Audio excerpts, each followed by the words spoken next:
crypto.com is pulling Tether from their exchange for Canadians, and it's probably going to be for all exchanges that they're just not going to sell Tether to Canadians.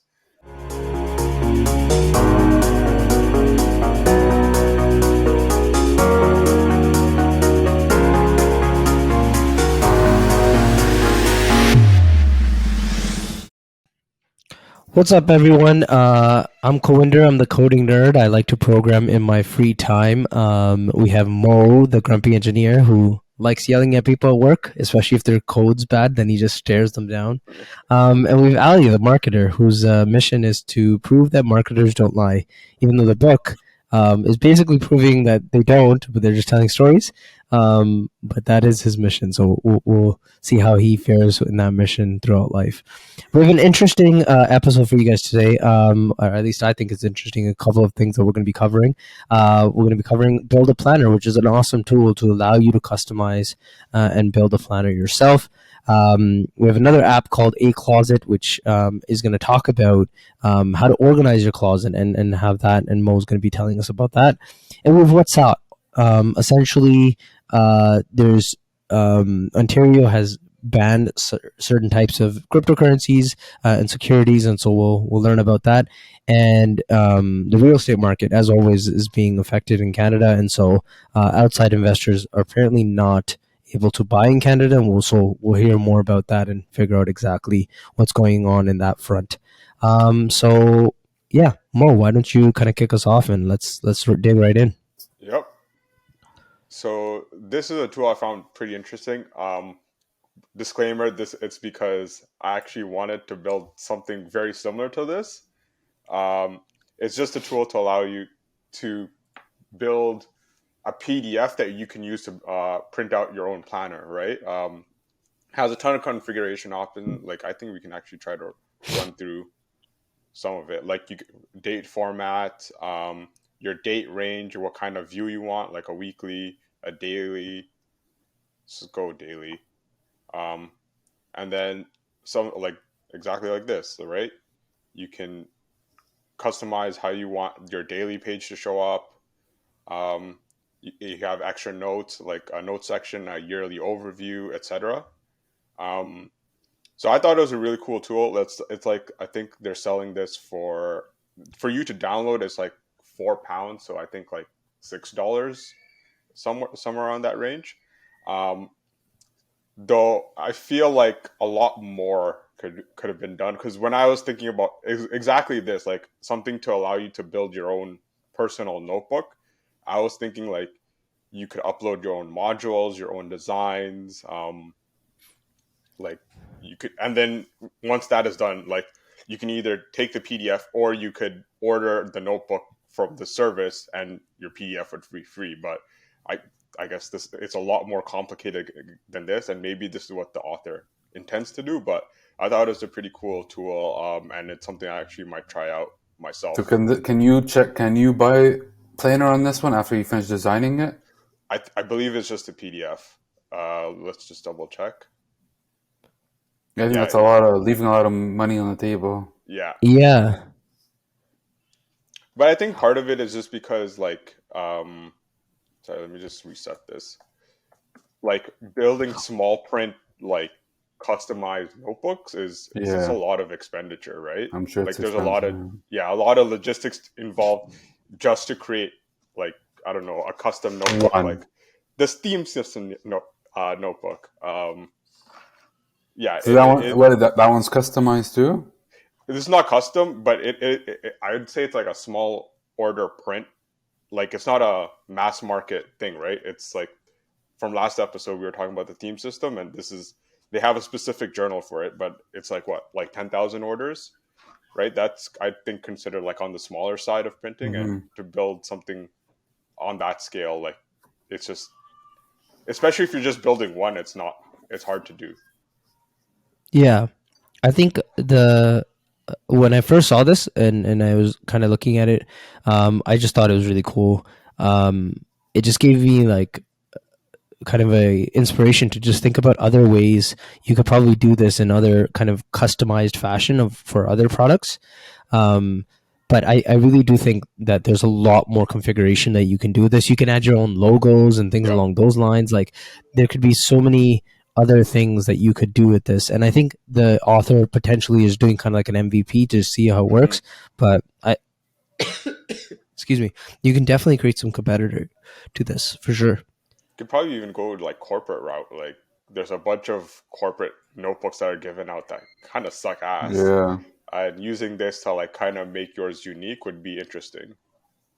That's a very good point. Like imagine creating a custom planner for software engineers, I know. right? And you just make it like Jira tickets. You put your kind of ticket numbers here. This is what you should do. What are your most important thing, right? Which help developers just kind of note down things. There's so many digital tools. I always jump between the two, right? I go from like digital to like analog, digital to analog, and right now I'm in an analog phase where I just have a notebook, and it's worked for me a lot better than some of the digital stuff, right? Because just the act of writing stuff down, I feel like helps me kind of say, okay, this is what I'm committed to, right? It's a bit more freehand, and I'm able to express my thoughts a bit better. I think you can do go-to routes here too, where you can have like a marketplace, or I guess maybe a free, like once you create a template, maybe you can start selling your template, or the print-on-demand system where like you tap into other people's websites. Like I can like embed my build the planner on my website. I don't know if you've heard of like Printify and all that. You design your clothing, and Hmm. then you never have to carry anything. It just prints and like they ship it to the customer. Mm, that's really cool. That's a very That's what good I spin build the on it. planner. I think clothing, I think it's a lot more like higher quantity, right? Lower To be, margin. to be honest, I think we could probably build something like this within a week. Like it'd be fun to just do this as a side project, Yeah, just to see if we're able to do it. Um, because yeah, it's not trivial either, because I feel like there's a lot of like the PDF stuff I've worked with before. It's not as easy as you think it is. PDF's a pretty shit format on the back end. It's really fairly hard to work with because it's all pixel based. I guess that's some of its advantages, but yeah. Anyways, really cool product, Mo. I think this is definitely something to check out.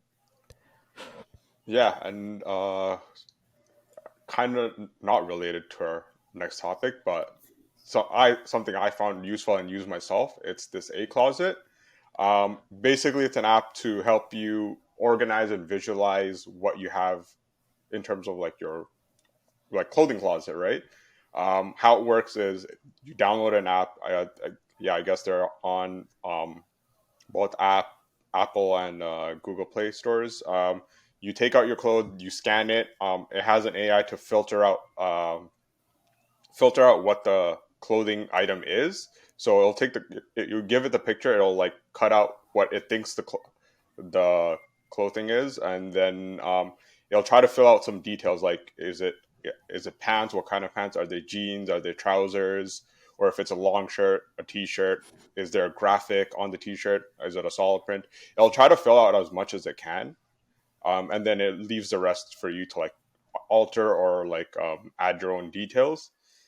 I find it cool just because like it's helpful to see what kind of sometimes like my clothes will get lost in the closet and I'll forget about them until Mhm. like I clean it out. I'm like, oh wow, this shirt I forgot I had this. But also I guess allows you to see where your gaps in your fashion is. But we're all engineers here, so What? maybe we don't care so much. Yeah, I was just like the whole trend of like it's just like buy like a bunch of white shirts or like buy a bunch of, make it simple. I think an app like yeah, exactly, an app like this, if it is just make it out for you, maybe you just tell it like business casual or casual, whatever it is, and it just spits out an outfit. That way you don't have to think about it. Oh, it does allow you to categorize based on like the occasion. Like, is it just for Okay. like regular wear, or is it for business casual, a special event, etc. But I don't know if it. Maybe it might. I haven't tried that feature yet. But it does let you like log your own outfit and see what like It looks in in. case you found a sick fit and you wanted to keep it for the Yeah. future, you can save it. But So it yeah. is it? What's the pricing like? Does it cost money to do this? Oh wow, great minds think alike. It's free. the app is free. I'm assuming they're collecting data based on what, because Yeah. it allows you to see what like brand the clothing is. Obviously, you don't have to put one, but what I think is happening is that they're just collecting data of what people are buying and wearing and what they like. Hmm. Yeah. Interesting. So another question I had was, you had mentioned how you're like, oh, it's at the back of the closet. You didn't even know you had this shirt, right? How does it categorize that? Because I think there's a disconnect between like knowing that you have that shirt, but also where it is. Like you don't know where it is What do you in mean? your closet.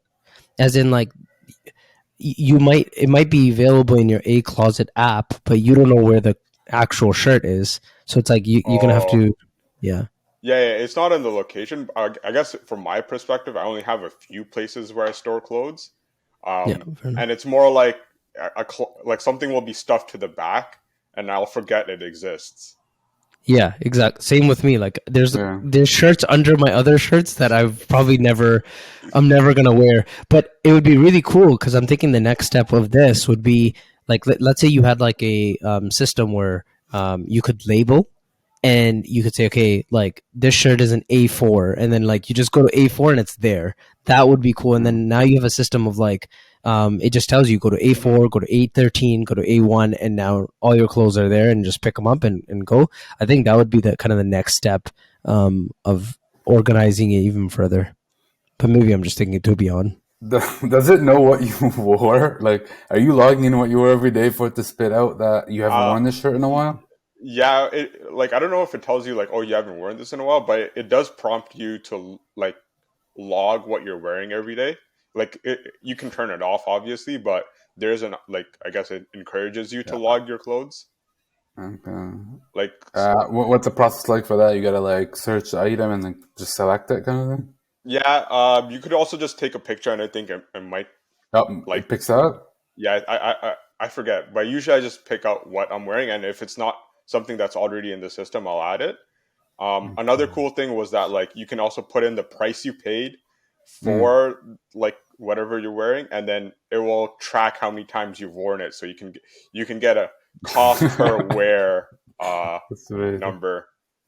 Yeah, I can find it being useful. I feel it's just, I think it's just, it will require a lot of upfront work. I think after you get the Yeah, majority in, it will just be a few pieces. Like every time you buy a few pieces here, a few like yeah, whatever, just exactly. Like delete. for me, I set this up on the New Year's, or sorry, during the holidays, and Yeah, once holidays. it's set up, it was easy to just keep adding stuff and using it. Man. Nice. That's pretty cool, man. Good find, good find. And so it'd be interesting to just see how they add appropriate technology to this. Like, imagine adding some of these things to the blockchain and going that front, just somehow integrating that aspect, right? But speaking of blockchain, we do have something else to talk about in the blockchain space, which is the securities ban. So, Mo, why don't you tell us a little bit about that? Yep. I guess we have an article about, or I guess I'll talk about it. But here in Ontario, our Securities Commission has listed USDT, which is Tether. And if those are not aware, Tether is a stablecoin pegged to the US dollar as a crypto chain. And they're not labeling that as a currency; they're labeling that as a security. And so, crypto exchanges cannot sell or advertise Tether to, I guess, Ontarians. But because of this, uh, crypto.com is pulling Tether from their exchange for Canadians, and it's probably going to be for all exchanges that they're just not going to sell Tether to Canadians. Wow. And I think it's kind of a big news in in the wider picture because Tether's whole value is to be pegged to the US dollar. So if it that loses its value, like if it's not on par, it's going to have Mm. a lot of repercussions throughout the crypto space, and like it just might be one of those things that breaks the camel's back. You know, like if Yeah. Ontario starts doing it, Do you know other what like what's jurisdictions. Ontario's reason? Like what was like what are they like? Why I just forget. that one? They have maybe it's better to link their actual like post it. I didn't read through it. I Yeah, just yeah. the reasoning crypto.com gave was because Ontario is considering it as a security. Right. Oh, I see. Okay. Yeah, and Tether itself is like it is used a bunch of places, right? It became one of the most widely used, okay, probably not the most widely used, but fairly widely used cryptocurrency, just because it was pegged to the U.S. dollar, you could transact across nations very easily in the U.S. dollar, right? And there would be things being paid for even in China. Like there's a miner that I ordered for, I believe it was helium, and they're using USDT because they knew that they'll still get the USDT value, and it'll be pegged there. It won't be like Bitcoin going all up and down, or it won't be like ETH going up and down. They'll get the same amount of money, and they're fairly sure it'll remain to the US dollar. But now I'm able to transact with like China and things along those lines without having to pay these hefty fees just to get money across the border, so to speak, right? Hmm. And I think the Um, other thing was that like Tether's like backing, because it's not an like a algorithmic coin like what Luna was. yeah, For those who don't know, there's two ways to like peg stable coins to like their fiat value. One is through an algorithm, which is what Luna did, and we saw what happened with that. The other way is to actually take your like take the money and put it into something so that when the when the user burns that amount, they get the actual US dollar back, because it's supposed to be back in actual one to assets one. one to one. Yeah, But apparently, there's some sketchiness going on with their balance sheets on what those assets backing it are. Maybe that played into the SEC decision. Oh, sorry, right. Ontario SEC decision. But um, yeah, it'll be interesting to see how this plays out. It's funny because it's like like the whole system is accusing them of not having one to one backing, but that's exactly what banks do. Like I understand that like they're like, all right, well then become a bank, and then there's stricter regulation. That's fair, and I get that, right? But it's just funny how when people hear that, they're like, wait a minute, it's not one to Yeah. one. It's like, dude, your banks are doing the exact same thing. Hmm. All they're required to keep is 10% of the money, right? Like the reserve Isn't ratio it is fairly low. isn't it higher for Canadian banks? Oh, it's Oh, 10%. potentially. Yeah. But I definitely know from Americans, I've heard that the reserve ratio for American banks is about 10%. Yeah, banking regulations in the states are a lot looser. Canadian banks, I'm fairly sure have to create a higher reserve, but yeah, I think the difference is that banks are usually, or they usually have to report their like assets, right? Yeah, And it has to be audited and go through all this whatever. for sure, for sure. No, obviously the regulation helps, right? And I'm not disputing that, but it's just funny how people just mock at the idea, or sorry, hawk at the idea, like saying, "How is that even possible? They should have one to one." And it's like, what are you talking about? Like, the whole banking system doesn't work like that, and you guys Yeah. trust them, so Yeah. don't like kind of Hmm. um, be up in arms about this, right? Yeah, But yeah, interesting time for crypto. honestly, and just the whole financial sector, right? Like it's interesting what's going on in the whole space. It's interesting what's going on in crypto as well as banking. Like more people are more aware of this stuff, right? I feel like there was less people aware back in the day, even like in real estate. Now you talk to anybody and everyone's talking about real estate. Even the people who were never involved in real estate, never cared for it, are talking about real estate, right? And recently we just heard about the outside investors, right? Exactly what we're going to be talking about. But yeah, Ali, tell us about that. Like, what is happening in So, terms of the yeah. investments? So my understanding is they're putting like a law that will not allow non-residents to purchase properties uh, in Canada for 2 years, right?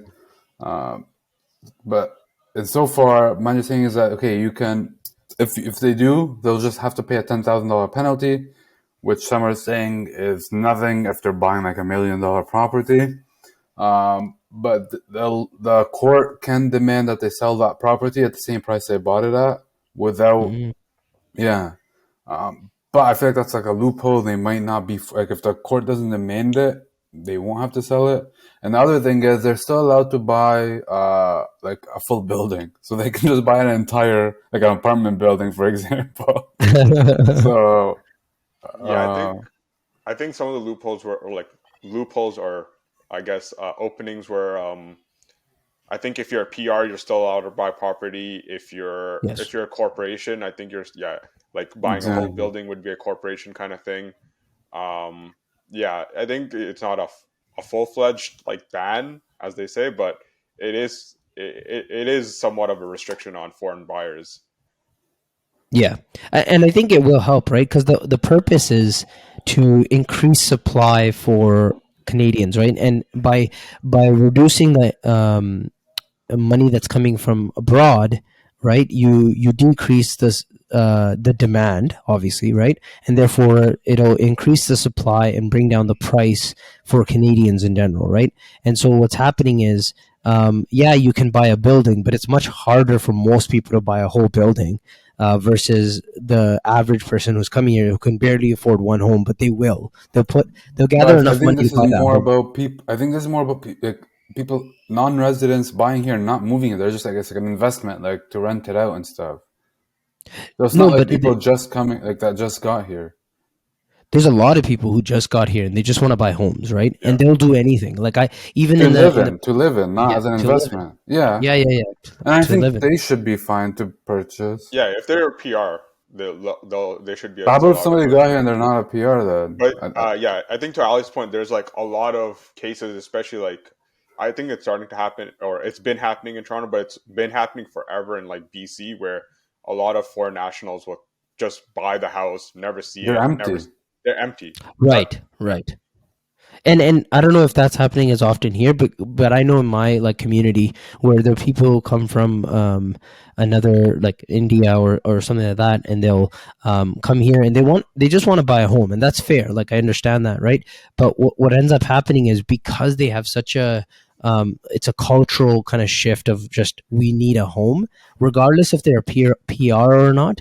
They will bring in foreign money. They will buy that home, right? Whatever it takes. And so what ends up happening is they don't care for the price. They'll try to go as high as possible, which basically prices out anybody here, right? Then again, like they just have a different mentality, which is commendable to a certain respect, but they'll bring in foreign money to make that possible, right? Yeah. yeah, Yeah. yeah. If I were to be a critic about this, it's like this is a policy that's like 10 years too late to stop housing prices. And if any of the drop we're seeing is not due to this policy, it's going to be due towards whatever interest Well, rate hikes we're yeah. seeing, right? Like Yeah, it is what it is. exactly. No, I, I agree with you, Mo. I just seen a chart though that inflation's starting to come down, yeah, I think right? US year year over year, or maybe month over month, one of those It's reports was dropping. lower. Yeah, like I think it's 6.5, and in December it was like 7%, so there's a drop. See, it's interesting because it's like that is exactly what they wanted to see, right? Now they can be like, hey guys, we reduce inflation. But I feel like it depends on how they calculate inflation. What are the data sources that go into that? It's like, has it actually decreased inflation or their calculation based on the data set they're using has decreased, right? That doesn't mean real inflation actually has been decreased. This is kind of the push for also cryptocurrency on my end is like if everything was transparent, you could actually calculate this very realistically with real time data exactly how much inflation is, right?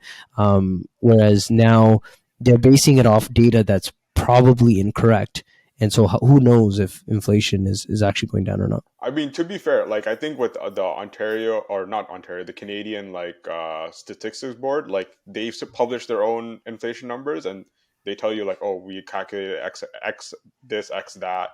But they also allow you to like use your own basket of goods to calculate your personal inflation. Like for some, Mm. like they have a benchmark, like the average household spends 35% on food.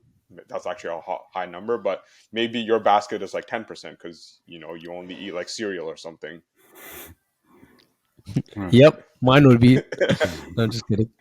Um, that that is interesting. I didn't know about that, but I feel it's still like the national numbers they're going to produce are what they're going to use as kind of like the talking points, right? Like all the politicians are going to be like, "See, our policies worked," and it's like, Yeah. did they though? Like we don't know. Yeah, like I think we talked about it in our New Year's episode, is that like food prices, it's gonna rise just because like right now we're going through egg shortages because of bird flu, which is crazy. but it's just going to keep happening, and it's a lot of it is due to, I mean, people being greedy, but also like other environmental factors that are just going to start pushing the cost of food. Yeah. Yeah. It's very, and all I hear from like all different sources, like podcasts and news and Twitter, and just trying to kind of come up with a consensus of what's going to happen in 2023 and the effects of like the rising interest rates as well as just the cost of living.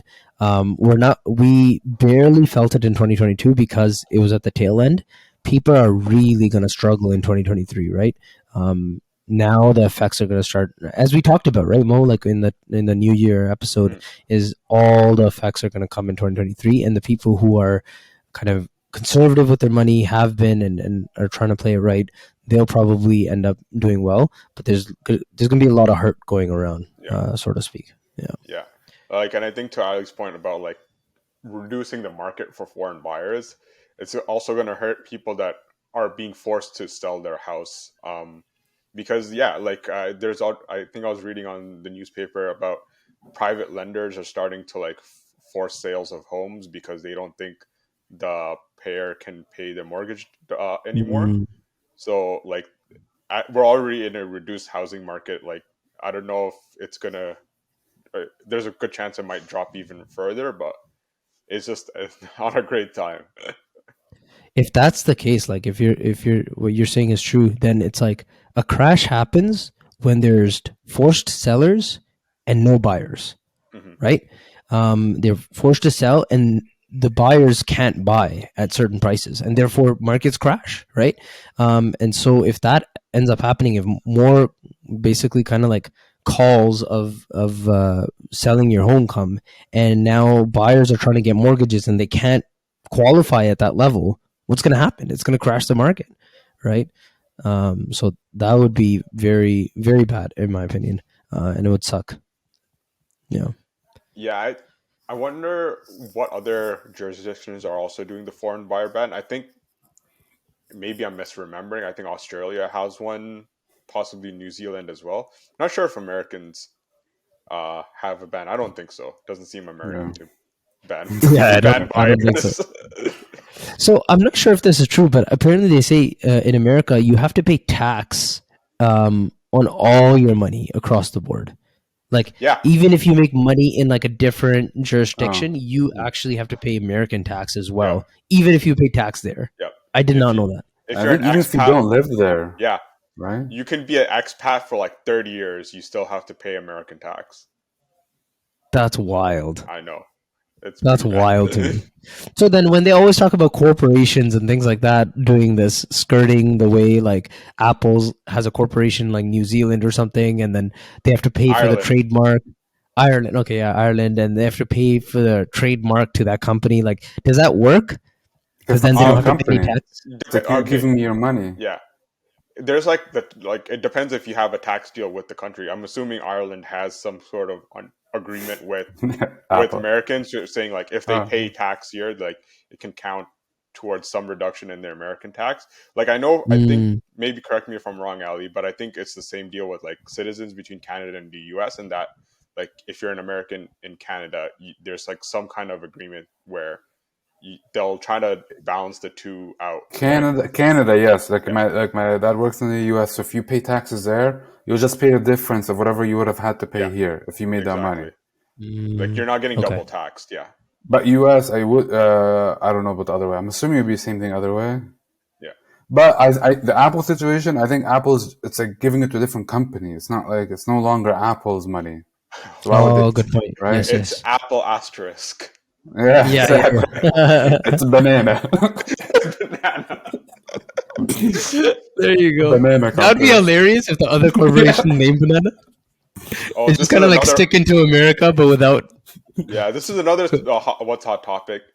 Tim Cook took a 40% pay cut for his performance. No way. Yeah, which is for crazy. Performance? I know. Who's judging him? The board of directors. Oh, I guess. Yeah. But I mean, I'm looking at it. I'm like, they did pretty well. Like, what kind of performance was there? They're looking for Steve Jobs' performance, bro. Yeah, but yeah, 40% pay cut. It's cut down to like 50 million or something. Oh, I guess 15 million. He's gonna be starving now. Just kidding. All right. That's interesting. Yeah. So we'll hopefully everyone doesn't feel the hurt too bad and they're able to kind of weather this storm. Really wish everybody the luck out there. And yeah. So that's kind of the end of our episode today. We do have a question that Mo will tell, but we really appreciate you guys checking us out. Always, please subscribe and please like the video. It really helps us out. Even if you've watched like 5 minutes of it, and I guess you won't hear this, but please do. If you please stuck do around this subscribe. long, we appreciate it. Yes, honestly, we really do appreciate it. So yeah, Mo, tell us about the question. Like, what's your answer, and kind of reiterate the question. Yeah.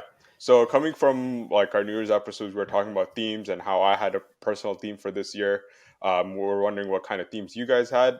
For me, it was a year of purpose. Like I find myself doing things mindlessly or like without a real purpose in mind. And now I'm just trying to be more mindful of what I'm doing throughout the day, throughout the month. Like how am I spending my time, and am I like purposely doing it, or if it's just something I'm going along with the flow. That's a really good one.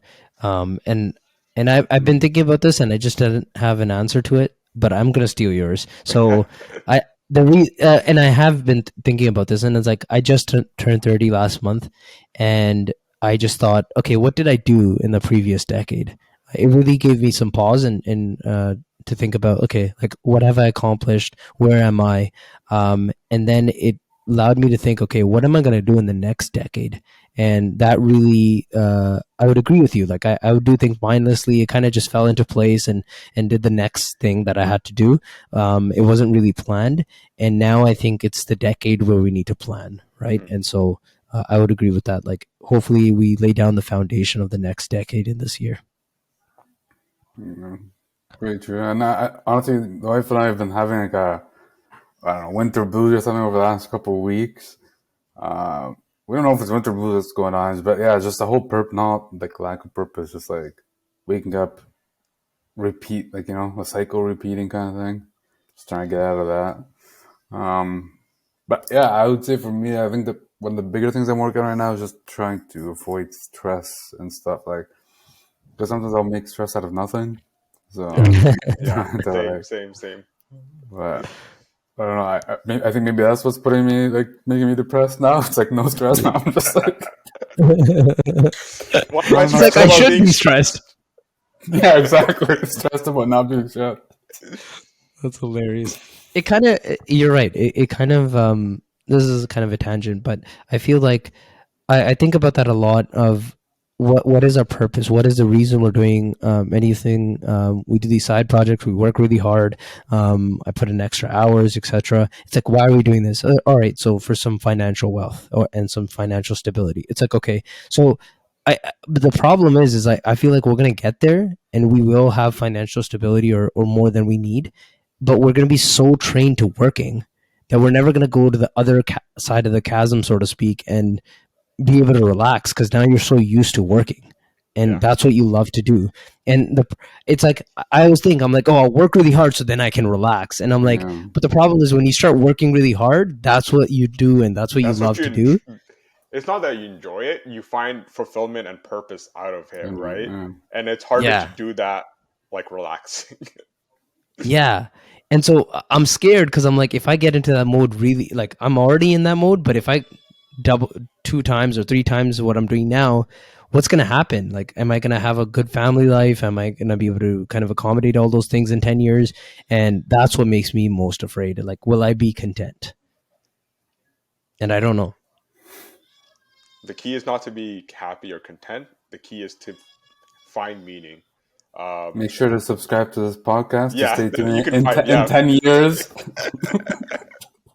See, If Govinder's still happy. I'm actually generally a happy person. Yeah, like, I'm you really are. happy. But it is an interesting question. So actually that would be the next question. Like, figure out, do you think you will be kind of, or are you content with your life? And what do you think will be required if you aren't, for you to be content in the next decade or so? I think that would be an interesting question. All right, everyone. We really appreciate your time. Again, subscribe and like the video. And yeah, we'll see you next time. Take care. Peace out.